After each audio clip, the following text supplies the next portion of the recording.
E rickshaw चालक ने लोगों की सेवा के लिए तैयार किया गरीब सेवक सलामत। जनपद में रोड पर वैसे तो बहुत से ई रिक्शा दौड़ते नजर आते हैं, लेकिन उन हजारों ई रिक्शा की भीड़ में एक ई रिक्शा ऐसा भी है जो कि गरीब, विकलांग, वृद्ध व स्कूली बच्चों को मुफ्त में सेवा दे रहा है। लेकिन यह किसी सरकारी योजना के तहत नहीं, इनका नाम भी सेवक और काम भी सेवा के एक ऐसा व्यक्ति जो कि थाना कोतवाली, भरतपुर गेट, मछली मंडी के रहने वाले सेवक सलामत, जिनके द्वारा बताया गया कि एक साल पूर्व 20 अगस्त 2023 को ई रिक्शा निकाला था। तभी से वह मुफ्त में उन्होंने यह सेवा शुरू कर दी। जो लोग आंखों से नहीं देख पाते, 60 से 80 वर्ष तक के वृद्ध होते हैं, चला नहीं जाता, कुछ बच्चे जो 4 से 8 क्लास तक के स्कूल से पैदल आते हैं, ऐसे लोगों को उनके घर या स्कूल तक निःशुल्क छोड़कर आते हैं। ये सब वे अपने मन के भाव से करते हैं, जबकि गाड़ी के कागजात पूरे हैं। ड्राइविंग लाइसेंस सहित एक दिन में कम से कम 300 रुपये शुल्क, तो 3 से 4 निःशुल्क सवारियां मिल जाती हैं। कोशिश यही रहती है कि जितना हो सके वो लोगों की ज्यादा से ज्यादा मदद कर सकें। क्या नाम है आपका? मेरा नाम सेवक सलामत नाम है मेरा। कहाँ के रहने वाले? मैं रहने वाला हूँ भरतपुर गेट, मछली मंडी, मथुरा, यहाँ का रहने वाला हूँ। और ये मैंने ई रिक्शा निकाला है। ई रिक्शा इसलिए निकाला है कि मैं कुछ लोगों को, जिनको आज के समय में मेरी सेवा की जरूरत है, जरूरत किन लोगों को है, जैसे कि कोई विकलांग है, या कोई अंधा है, या कोई गरीब परिवार से छोटा मासूम बच्चा है, 4 साल का या 8 साल का बच्चा, उनके लिए जिनको मेरी सेवा की जरूरत है, उनको मैं फ्री सेवा देता हूँ। उनको ही देता हूँ जिनको मेरी सेवा लेनी है सर। और मैं सेवा अपने मन से करता हूँ। मैं एक फैब्रिकेटर्स का मिस्त्री हूँ। मैंने काम छोड़ के और इस काम को अपनाया है कि अब लोगों की सेवा ही करनी है। तो मैं ये सेवा चलाता हूँ। जैसे कि 4 साल से 8 साल तक का स्कूल का बच्चा है, या 60 वर्ष से 80 वर्ष तक की महिला या पुरुष जो मेरी सेवा लेना चाहते हैं, मैं उनको सेवा देना चाहता हूँ। और सर एक विकलांग है, विकलांग की जिंदगी जो होती है सर, वो आधी जिंदगी होती है। वो एक नजर डालिए विकलांग की जिंदगी पे, तो सर वो आधी जिंदगी होती है। और अंधे की जिंदगी में सर कुछ है ही नहीं है। तो मेरा मन कुछ ऐसा है कि इन लोगों की केवल सेवा करो, जहां भी मिल जाए, जिस रोड पे मिल जाए। मैं रोड पे चलाता हूँ ई रिक्शा, जैसे कि भरतपुर गेट से डी गेट, और नए बस स्टैंड से पुराना बस स्टैंड, या फिर गोवर्धन चौराहा, इन रोडों पे चलता हूँ। और मथुरा वृंदावन चलता हूँ। तो मैंने मेरी सेवा जो है 20/8/2023 से मैंने ये सेवा चलाना शुरू किया है, और सेवा चला के काफी अच्छा लगता है। मैं लोगों को ये संदेश देना चाहता हूँ कि जितनी हो सके आप सामने वाले की, गरीब जिसको जरूरत है, उसकी ही सेवा में मेवा है। और करते रहोगे तो अच्छा लाभ मिलेगा, वरना दुनिया में पैसा तो नहीं मिलेगा। आजकल लोग बाग कुछ ई रिक्शा की फिटनेस नहीं है, लाइसेंस नहीं है, कुछ कमियों के कारण ये भाव अपने मन में लाते हैं। इन भावों को लेके विचारधाराएं आपके मन में आई कहां से? सर मैं तो देखो, ई रिक्शा या ऑटो रिक्शा, जो भी कोई भी वाहन रोड पर चलता है, तो उसके लिए मैं ये कहना चाहता हूँ कि सबसे पहले अपने ड्राइविंग लाइसेंस बनवाएं। उसके पहले अपनी गाड़ी की number plate,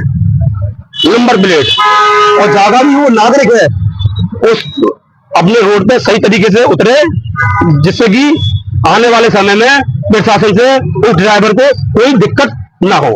auto driver, e rickshaw driver कोई ड्रिंक करके चलाते हैं, धूमपान करते हैं, उनको लेके क्या कहना चाहेंगे? सर मेरा जो ई रिक्शे वाला या बड़ा वाहन वाला कोई भी है, तो सबसे पहली बात ड्रिंक करके न चलाए, क्योंकि ड्रिंक करके चलाना बड़ा ही अपराध है। इतना बड़ा अपराध है कि दूसरे की जान को जोखिम में डाल देना और अपनी जान की भी परवाह न करना। रोड पे चलना, किसी में ठोक देना, किसी को मार देना, तो मरने के बाद तो इंसान जिंदा होगा नहीं, उसका फैसला जैसे होता है वैसा होता है। तो ये चीज रोकने की प्रशासन से मैं गुहार लगाता हूँ कि इस पर ज्यादा से ज्यादा इस पर ध्यान दे। और ऐसा भी e rickshaw, auto rickshaw driver बिना ड्रिंक के ना ही जाने दे। जिस रोड पे प्रशासन ड्यूटी करता है, उस प्रशासन को, ड्राइवर को न जाने दिया जाए कि भाई तू ड्रिंक करके औरों की जान खतरे में मत डाल। प्रतिदिन आप कितनी शुल्क और कितनी निशुल्क सेवा दे देते हैं? सर मैं निःशुल्क सेवा की बात करो तो मैं तो ये चाहता हूँ, मुझको आज 2 मिले हैं निःशुल्क वाले, कल मुझको 4 मिले और कल 4 मिले तो परसों 8 मिले। ये बंदा मतलब ये है कि आपको शुल्क वाली सवारियां लगभग कितनी मिल जाती है और दिन में कितनी आपको फ्री वाली मिल जाती है? सर मैं तो आज तक मैंने ना तो शुल्क वाली जो मिलती है 400-500 रुपए की सवारी ही, आज कितनी है आपको सवारियां शुल्क वाली दिन में कितनी फ्री मिली है? आज सवारी मिली मुझको केवल 350 रुपए की शुल्क वाली सवारी मिली है और 6 सवारी मुझको आज ऐसी मिली है जिनको निःशुल्क सेवा दे पाया हूँ मैं अभी।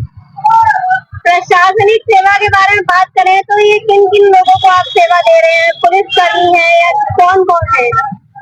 मैं ये सेवा जो दे रहा हूँ जिसको मेरी सेवा की जरूरत है, जैसे कि ओमगार साहब हुए या प्रशासन का कोई भी पुलिसकर्मी हुआ, जैसे कि नए बस स्टैंड से डिगट जाना है उनको या पुराना बस स्टैंड जाना है या थोड़ी 2-3 किलोमीटर के एरिया में उनको जाना है, तो सर मैं कहता हूँ पर बैठिए आपको मैं छोड़ देता हूँ पैसे की किराए की चिंता न करते हुए। बात करें उन्हें तो सरकारी तनख्वाह प्राप्त होती है, तो उनको फ्री सेवा देने का कोई अलग से कोई तात्पर्य? नहीं, मेरा कुछ मन ऐसा है कि जैसे कि आप बैठिए जहाँ जाना चाहते हैं आप 1-2 किलोमीटर में एरिया में, पैसे की चिंता नहीं करता हूँ मैं उनके लिए, जाइए आप सेवा का लाभ उठाइए, क्योंकि ये कोई सरकारी गाड़ी नहीं है, ये कोई पैसे वाली गाड़ी नहीं है। इस गाड़ी का नाम मैडम जी गरीब रथ, जो इस गाड़ी को नाम मैंने दिया है, बड़े ही शब्दों में इस गाड़ी का नाम पीछे लिखा हुआ है। लोग बाग हैं अपनी नंबर प्लेट को छुपाने के लिए चटेला वगैरह है, नेम प्लेट काट देते हैं, नंबर पे टेप मार देते हैं। Auto driver, e rickshaw driver, उनको लेके क्या संदेश देना चाहेंगे? सर उनको जो संदेश ही देना चाहता हूँ कि जितना हो सके ऐसी गाड़ियों को तत्काल में रोका जाए, उसकी नंबर प्लेट की जांच की जाए कि भाई ऐसा क्यों कर रहा है, तू कुछ चोर है, तू चोर है, बार बार मुझसे कहलवा ले तू चोर है। अगर चोर नहीं होता तो इस नंबर प्लेट पे बोतल, चुटीला या कोई आधी प्लेट को मोड़ करके इस रोड पे नहीं चलाता। अगर तू सही होता तो इस रोड पे अपने वाहन को खुले में चलाता, जैसे कि हम हैं, हम अपनी गाड़ी को इस तरीके से लाते सर कि ना ही कभी छुपाते, ना ही किसी द्वारकाधीश मंदिर पे जाते, ना ही किसी होली गेट पे खड़े होते, ना ही किसी चौराहे पे हम खड़े होते, क्योंकि प्रशासन का काम है ट्रैफिक को सही रखना, और ये लोग ट्रैफिक लगवाते हैं तो ऐसे लोगों को पुलिस सख्ती करे। तो आपने गाड़ी को अपने हाथों से सजाया है? जी मैडम, जो गाड़ी मैंने सजाया है ये हाथों से बनाया है। कंपनी से निकालने के बाद ये गाड़ी मैंने अपने हाथों से ही, जितना भी जो भी काम हुआ है इसमें वो मैंने ही किया मैडम जी, क्योंकि मिस्त्री हूँ मैं इस काम को कर लेता हूँ।